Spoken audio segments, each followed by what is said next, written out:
Hello, I'm David Cassidy with the midweek market update today, Thursday, the 1st of April.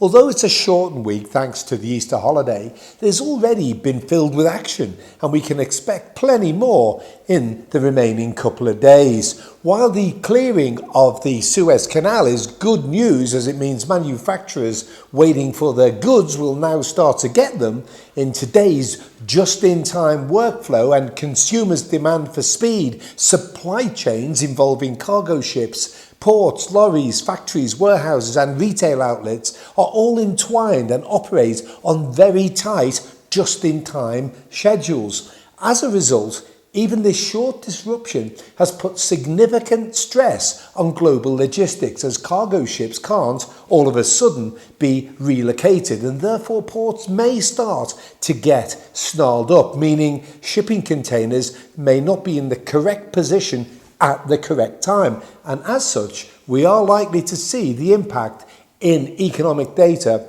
in the coming weeks and months. To top it off, as we've previously highlighted, there is currently a global shortage of semiconductors, the extent to which became clearly visible in the 2.1% drop in Japan's industrial production.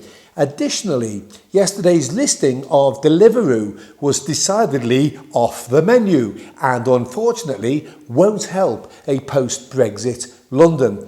Despite the fact that the food delivery company priced its shares at 390p, the low end of initial guidance, hoping for a nice pop on its first day, the shares ended down just over 26% at 287.45p.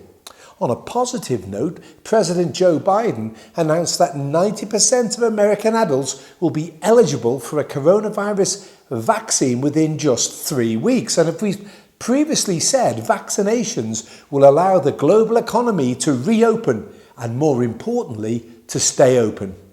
Economic data releases have also been positive. For example, there was a 3.1% increase in Japanese retail sales during February, which suggests, like in the UK, people are getting used to living with coronavirus, and as a result, the Q1 economic contraction is likely to be smaller than the major economists currently fear. Likewise, the Eurozone CPI for March also cemented our views that there is no need for central banks to increase interest rates, as the pickup in inflation is only transitory due to the pass-through of last year's distorted oil price. While Eurozone headline inflation rose from 0.9 to 1.3%, the core reading, which excludes volatile items such as food and energy, actually fell from 1.1% to 0.9%. Looking ahead, the rest of the week's action, we see tomorrow US employment data will be released despite major equity markets being closed for Good Friday. But this means that liquidity will be low in those markets that are open. So let's hope it's a good Friday.